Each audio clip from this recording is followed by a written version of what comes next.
It was my third year working as a security guard at the Grand Velour Hotel, a sprawling, opulent building in the heart of downtown. The job paid well, especially for someone with no college degree, but the erratic schedule was a nightmare. One week, I'd be working the graveyard shift. The next, I'd be on mornings and then evenings.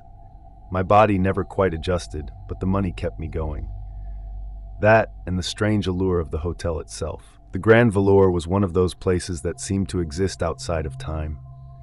Its marble floors gleamed under crystal chandeliers, and its hallways stretched endlessly, lined with antique mirrors that reflected the faintest flicker of movement. Guests came and went, but the hotel had its secrets of disappearances and other bizarre incidents. I didn't believe in any of the bizarre incidents, as I have never seen or experienced anything other than normal. It was a quiet Tuesday evening, just past 11 p.m. My shift was almost over, and I was stationed at the front desk, chatting with two of my coworkers, Maria and Javier. We were discussing the latest staff gossip when the phone on the desk rang, its sharp trill cutting through the calm. I glanced at the caller ID. It was from room 427.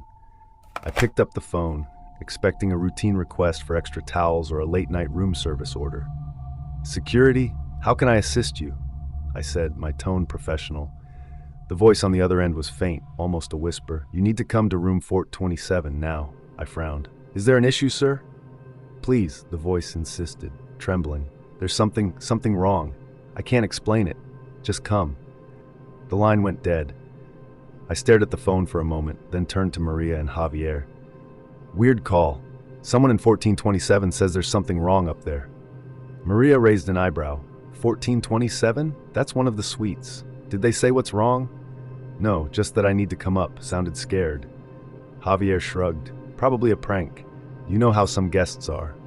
I nodded, but something about the call didn't sit right with me.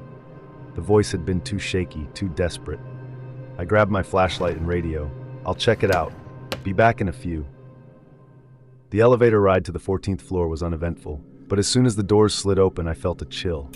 The hallway was eerily quiet, the kind of silence that feels heavy, like the air itself is holding its breath. The carpet muffled my footsteps as I made my way to room 1427. I knocked on the door. "Hotel security? Is everything all right in there?" No answer. I knocked again, louder this time. "Hello? Anyone there?" Still nothing. I pressed my ear to the door, listening for any signs of movement. Nothing. Just silence. I was about to turn away when I heard it, a faint, almost imperceptible sound like someone getting out of bed. I went back and knocked again on the same door, but still no response. My heart rate spiked. I grabbed my radio.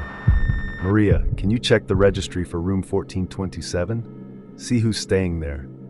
A moment later, her voice crackled through the radio. "That's weird. The system says the room's vacant. No one's checked in." I frowned. "Are you sure?" "Positive. It's been empty for 2 days." I stared at the door, my mind racing. If the room was vacant, then who called me? And what was the sound inside? I hesitated for a moment, then swiped my master key card and pushed the door open. The room was dark, the curtains drawn.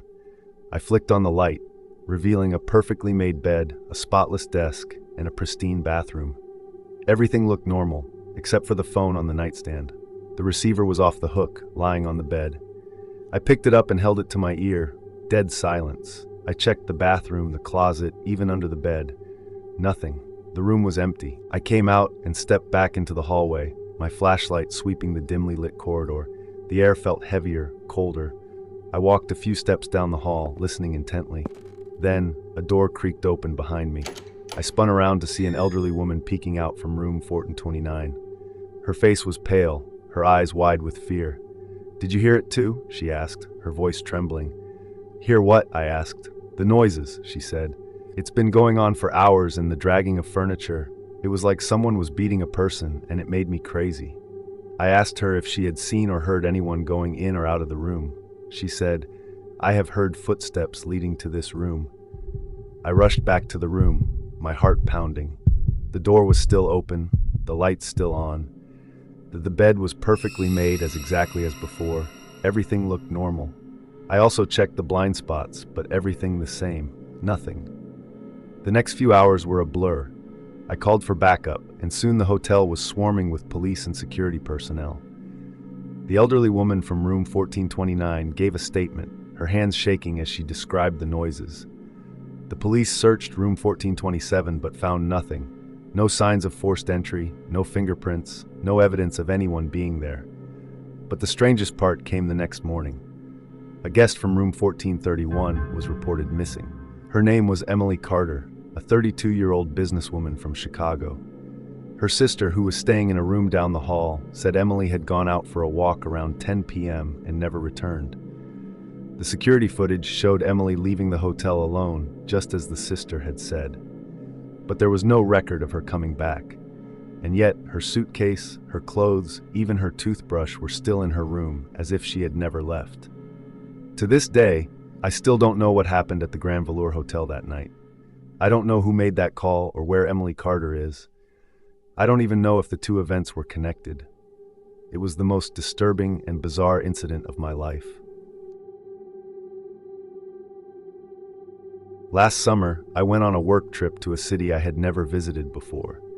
My company had booked a room for me at a small but elegant hotel, tucked away in a quieter part of town. It wasn't a huge chain hotel, more of a boutique one, with about 40 rooms spread across 3 floors. My room was on the 2nd floor, and after checking in, I took the elevator up, dragging my suitcase behind me.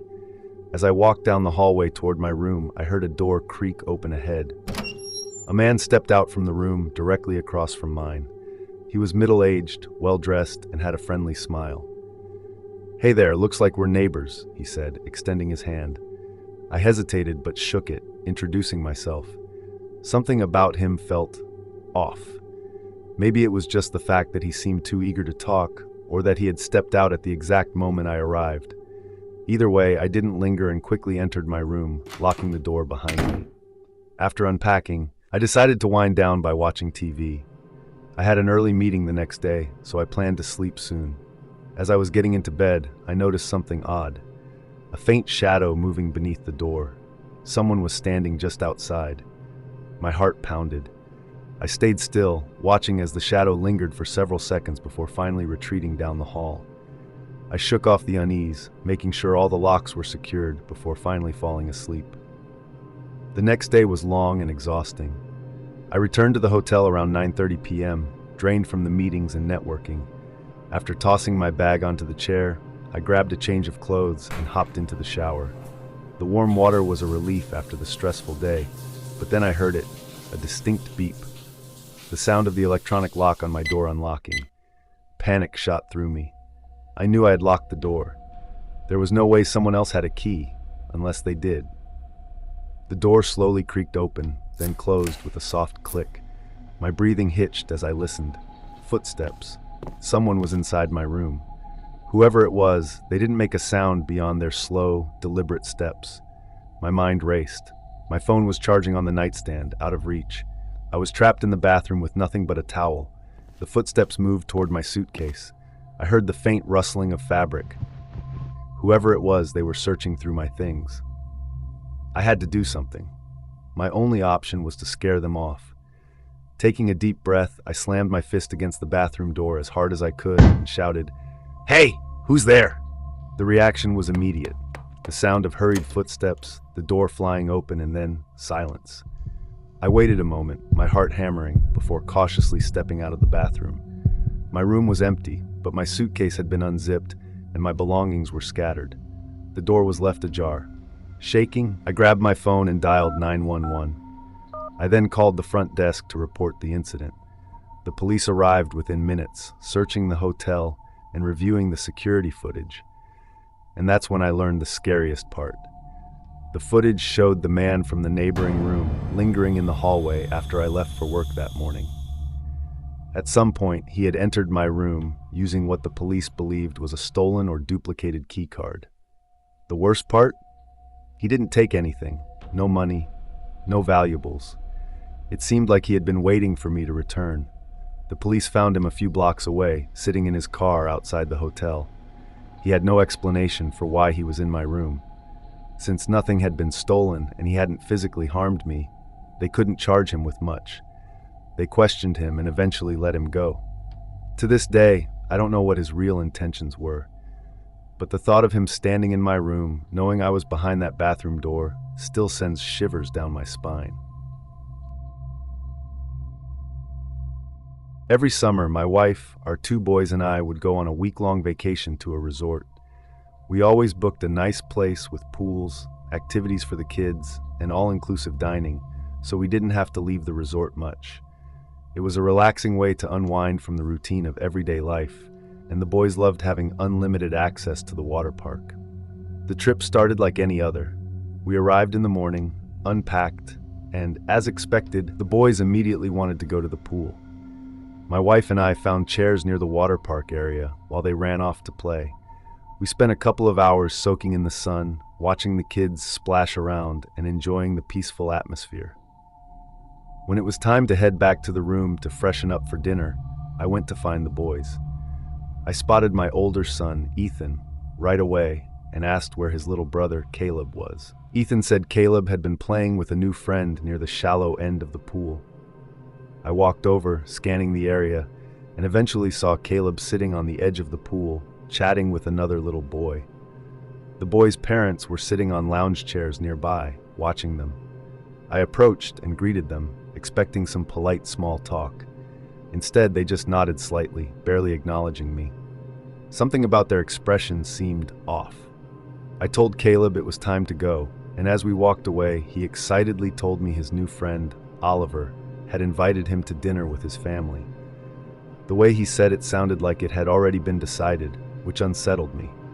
Why would these people invite a child they didn't know to dinner without talking to his parents first?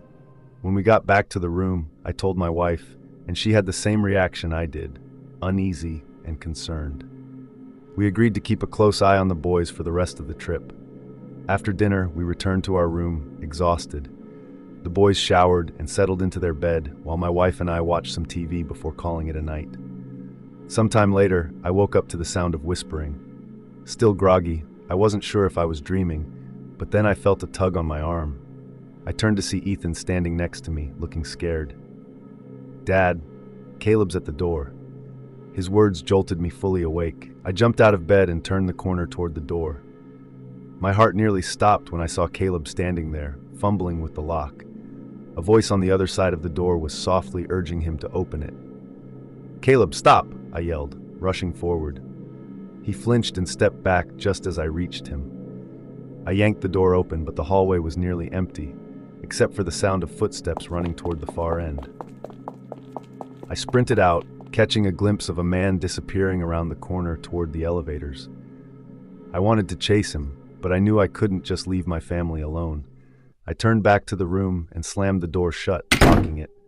My wife was already up, holding Caleb, who was now wide-eyed and scared. "Who was it?" she asked. I looked down at Caleb. "Who were you talking to?" He hesitated before answering. "It was Oliver's dad. He said they were going for ice cream and wanted me to come." My stomach dropped. This wasn't just a weird coincidence. Someone had planned this. Someone had tried to take my son. I immediately called the front desk and reported the incident. The hotel staff took it seriously, calling security and offering to move us to another room. But after talking to them for a while, it became clear they had little to work with. The hallway cameras didn't capture faces, and without a clear description, they couldn't do much. We didn't feel safe staying there, so we packed our things and checked out that night, moving to another resort a few miles away. The rest of the trip, we kept an even tighter grip on the boys, never letting them out of our sight. The scariest part of it all, the thought that Oliver, the innocent-seeming little boy Caleb had played with, might not have been their real son. What if he was another missing child they were using to lure others? The realization chilled me to my core. I don't know what their intentions were, but I know that we narrowly avoided something terrible that night. I share this story as a warning to other parents. Never let your guard down, even in places that seem safe. Because sometimes, the danger is closer than you think. Please give it a thumbs up for the sake of algorithm, and if you want more of this content, then subscribe. Thanks. I found the listing on Craigslist late one night, scrolling through endless overpriced rooms in the city. This one stood out. Room for rent in a spacious home, quiet location, affordable, ideal for working professionals, move in ASAP. The pictures were impressive, modern furniture, clean, spacious. The rent was suspiciously low, but I wasn't in a position to be picky. My lease was ending in 2 weeks, and I was desperate to find a place. I messaged the owner, and within minutes, he replied, "Hi, I'm Ryan. The room is still available. You seem like a great fit. Want to come see the place tomorrow?" Something about his quick response made me uneasy, but I ignored it. He seemed friendly, normal. The next day, I drove about 40 minutes outside the city to check out the house. The neighborhood was quiet, surrounded by dense trees. The driveway stretched long and curved, leading to a large old house that looked completely different from the photos. The paint was faded, the windows dark and uninviting. The house had an unsettling feel, but before I could turn around, the front door opened. Ryan stepped out, smiling. "Hey, you must be Jake." I forced a smile and shook his hand. Inside, the house looked much better, exactly like the photos, clean, modern, renovated. It was such a stark contrast to the exterior that I almost felt relieved. "There's just one thing," Ryan said casually as he led me down the hallway. He gestured toward a locked door at the far end. "That's the basement. It's locked because it's just storage. Kind of a mess down there." I didn't think much of it at the time. Every house has a junk room, right? I moved in 3 days later. Ryan worked odd hours, often leaving early and coming home late. That first night, I had the house to myself. I made dinner, watched some TV, and went to bed around midnight. But then, just as I was drifting off to sleep, I heard it. A door creaking open. At first, I thought it was Ryan coming home, but then I realized something. The sound hadn't come from the front door. It came from inside the house. I sat up, listening. Footsteps, slow, deliberate, moving through the hallway. They stopped, right outside my room. I held my breath, waiting for something. A knock, a voice, anything. But nothing came. Then the footsteps continued, toward the basement door. I heard the softest click, like a lock turning. Then the door creaked open. Then, silence. I sat there, heart pounding, straining to hear something, anything. But the house was dead quiet. The next morning, Ryan was in the kitchen, acting normal. I casually asked him, "Did you come home late last night?" He shook his head. "Nope, I stayed at a friend's." "Why?" I didn't answer. For the next few nights, the same thing happened. Every night at exactly 2:47 a.m., I would hear footsteps outside my door. They would pause, then move toward the locked basement door, and then the lock would click open. But every morning when I checked the basement door, it was locked again. I finally worked up the nerve to ask Ryan about it. "Are you sure no one else has keys to the house?" I asked. Ryan looked at me for a long moment. Then he smiled. "No one else lives here, Jake, just us." Something about the way he said it unnerved me. That night, I decided I needed to know what was in the basement. I set an alarm for 2:30 a.m. When it went off, I sat up in bed, waiting, and then, right on schedule, 2:47 a.m. The footsteps began. I gripped the handle of the baseball bat I had brought into my room, my breath shallow. The footsteps paused outside my door. Then, like every night before, they moved down the hallway toward the basement. I waited exactly 2 minutes, then crept out of bed. The house was pitch black. The only light came from the faint glow of the moon through the windows. I stepped into the hallway, moving as silently as I could. As I neared the basement door, I saw it was slightly open. I reached out and pushed it wider. The basement was dark. I fumbled for a light switch, but found nothing. I took one cautious step forward, then another. The air was freezing down here. Then I heard something behind me, a breath, slow, raspy, right behind me. It was dark, I couldn't see what it was. I spun around, but no one was there. I stumbled back up the stairs, heart hammering. The door slammed shut, the lock clicking into place. I ran back to my room, locked the door, and sat on my bed, gripping my bat until morning. I had to get out of there. But first, I needed to know what Ryan was hiding. The next day, while he was at work, I searched the house. There had to be a spare key to the basement somewhere. Finally, in the back of a kitchen drawer, I found it. I stood in front of the locked door, key in hand. My heart was racing. I slid the key into the lock and turned it. The door creaked open, revealing a staircase leading down into total darkness. I flicked on my phone's flashlight and descended. The basement was not just storage. It was a room. A bed was in the corner, blankets rumpled as if someone had been sleeping there recently. There were chains bolted into the walls, dried brown stains smeared across the floor. And then my eyes landed on something that made my blood run cold. A door on the far end of the basement. It was slightly open. A faint sound came from inside. Breathing. Deep, normal breathing. I turned to walk away as I was terrified to go in there. I scrambled up the stairs. Just as I reached the top, I heard door closing behind me. The same door at the very corner of the basement. I slammed the basement door shut and locked it, my hands shaking. I turned to run and froze. Ryan was standing in the hallway, staring at me. His face was completely blank. "You weren't supposed to see that," he said quietly. Then he lunged at me. I barely dodged, sprinting toward the front door. He grabbed my shirt, yanking me backward, but I twisted free and bolted outside. I jumped into my car and sped away, never looking back. I never spoke to Ryan again. A few months later, I searched the house's address online. It had been abandoned by police due to criminal activities. And then I found something horrifying. A news article from 3 years ago. A man had gone missing around that area. His body was never found. Ryan had never been living there alone, and now I knew why he never slept in his room. I was lucky enough to have left that house on time. I had an old laptop sitting in my closet collecting dust. It wasn't top of the line anymore, but it was still in great condition, enough to be useful for someone who needed a cheap, reliable computer. Rather than letting it waste away, I decided to sell it on Craigslist. I listed it for $250, which was a fair price considering the specs, and within a few hours, I got a response. The message was short: "Hey, I need a laptop for work. Is yours still available?" I replied quickly, confirming that it was. The guy, who introduced himself as David, seemed eager, almost too eager. He said he could come by that same night to pick it up and would pay in cash. At first, this seemed great. Quick, easy money. But then he added something that made me hesitate. "I can't get there until late though, around 11 p.m. That okay?" I stared at the message for a moment. I had never done a Craigslist deal that late before, and something about it made me uneasy. It wasn't like meeting someone at a coffee shop in the afternoon. This was going to be at my apartment complex, at night. I considered telling him no, but then he sent another message. "I'll throw in an extra $20 for your trouble."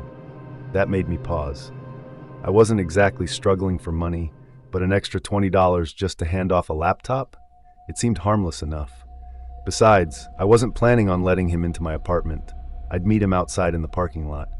That way, I could make the transaction quick and avoid any awkwardness. So I agreed. At 10:45 p.m., I grabbed the laptop and stuffed it into a backpack, then slipped on my jacket. The night air was colder than I expected, and the streets were eerily quiet. Most of my neighbors had already turned in for the night. The parking lot was dimly lit by a few scattered streetlights, casting long shadows that made the place feel more desolate than it actually was. I walked outside scanning the lot. No sign of anyone. I checked my phone. No new messages. I waited. A few minutes later, the hum of an engine broke the silence. A dark SUV pulled into the parking lot, rolling to a slow stop near the entrance. But instead of pulling into a parking space, the car just sat there, engine idling, headlights dimmed. I felt my stomach tighten. I sent a quick text, "Hey, you here?" A few seconds later, my phone lit up. Not with a text, but a call from an unknown number. I didn't answer. Instead, I kept my eyes on the SUV, my pulse picking up. Then I heard something behind me. A soft, deliberate sound, the crunch of gravel under a footstep. I turned, my heart hammering, and that's when I saw him. A man was standing at the edge of the parking lot, partially hidden in the shadows. He wasn't walking toward me. He was just standing there, watching. A cold chill ran down my spine. Something wasn't right. I turned back toward the SUV, and that's when it started moving again, slowly, creeping forward like a predator sizing up its prey. Every instinct in me screamed, "Get out of there." I took a step back, gripping the strap of my backpack tightly. I didn't want to look panicked, but I knew I had to move. I turned on my heel and walked, quickly but not running, back toward my building. I kept my posture normal, casual, as if I hadn't noticed anything strange, but my mind was racing. Behind me, the footsteps followed, slow, steady. I reached my building and grabbed the door handle, yanking it open. The moment I stepped inside, I turned to look. The man had stopped walking. He was standing at the bottom of the stairs now, just a few feet from the entrance. Even through the glass door, I could see his face. He had a slight smirk, as if he was amused by my reaction. Then he did something that made my blood run cold. He reached into his pocket and pulled out his phone. A second later, my phone buzzed in my hand. Unknown caller. I didn't answer. I backed away from the door, my breathing shallow. My apartment was on the 3rd floor. I knew if I ran upstairs, I'd be cornered. But staying here wasn't an option either. Then I remembered. The back exit. Without hesitating, I turned and ran down the hallway. My footsteps echoed through the stairwell as I sprinted toward the rear door of the building. I burst through it, coming out into the alley behind the complex. I didn't stop. I kept running until I reached the main road, where the streetlights were brighter and traffic was still moving. My chest heaved as I tried to catch my breath. I checked my phone again. No more calls, no messages. I stood there for a few minutes, scanning every passing car, every shadow, waiting to see if they had followed me. But nothing. I never went back through the front entrance that night. Instead, I circled around the block and snuck back in through another door, taking a long, winding path to my apartment to make sure no one was watching. For the rest of the night, I sat in my darkened living room, clutching a kitchen knife, jumping at every sound outside my window. The next morning, I checked the security cameras in the parking lot. The SUV had lingered for almost 20 minutes after I left before finally pulling away. As for the man who had been following me, he never entered the building. He never knocked on my door. But he knew where I lived. That was the last time I ever used Craigslist. I had an old but still decent couch sitting in my living room, and since I was moving soon, I decided to give it away for free on Craigslist. I figured it would be a quick way to get rid of it. Within an hour, I got a response from a guy named Chris. His message was polite. "Hey, I just moved into my new place and could really use a couch. If it's still available, I can pick it up tonight, thanks." Since I wanted the couch gone as soon as possible, I replied, letting him know it was his if he could get here by the evening. He quickly responded, saying he'd bring a friend and a truck to pick it up. Everything seemed normal. I had given things away on Craigslist before and had never run into issues. Later that evening, around 7 p.m., I heard the rumbling sound of an old truck pulling into my driveway. Looking outside, I saw a battered red pickup truck with 2 men inside. I stepped outside to meet them. The driver, presumably Chris, was a rough-looking guy in his late 30s, wearing a faded hoodie and jeans. The other man, taller and with a shaved head, was smoking a cigarette, staring at my house. Something about them felt off. Maybe it was the way they hesitated before getting out of the truck, or the way their eyes kept shifting toward my house instead of at me. But I brushed it aside. "Hey, you're Chris?" I asked. He nodded, giving me a quick half smile but avoiding eye contact. "The couch is in the garage," I said, motioning toward the side door. I had already moved it there earlier in the day so they wouldn't have to step inside my house. Chris and his friend followed me toward the garage. As I stepped ahead to unlock the door, I heard a low whisper from Chris to his friend. It was too quiet to make out the words, but the moment I turned my head slightly, I saw his friend take a step closer to me. My stomach twisted. It was subtle, so subtle that I might not have noticed it if I wasn't paying attention. But something about that moment made every instinct in me scream, "Don't turn your back on them." I stopped at the entrance of the garage and stayed outside, not stepping in. "You guys can grab it from here," I said casually, leaning against the doorframe. Chris let out a short, dry chuckle. "You're not gonna help?" "Nah, I hurt my back last week," I lied. "You guys got it, though." They hesitated, just for a second, but it was enough to confirm my suspicion. If they were really here just for a couch, why did it seem like my not stepping inside changed something for them? They eventually grabbed the couch and awkwardly hauled it toward the truck. But as they were securing it, Chris turned back to me. "You got anything else you're getting rid of?" he asked, his voice too casual. I shook my head immediately.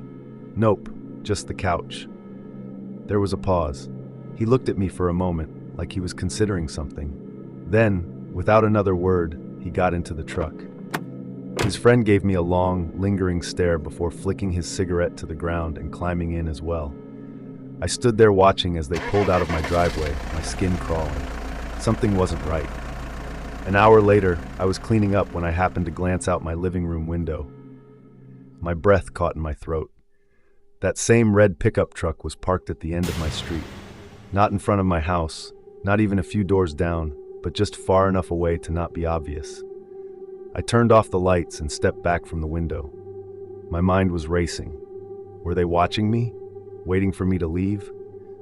I grabbed my phone and texted my friend, explaining the situation. They told me to stay inside and call the police if the truck didn't leave soon. I waited, checking the window every few minutes. After about 10 minutes, the truck was gone. I told myself it was just paranoia, just a weird coincidence. Maybe they had pulled over to check their GPS or something. But deep down, I knew better.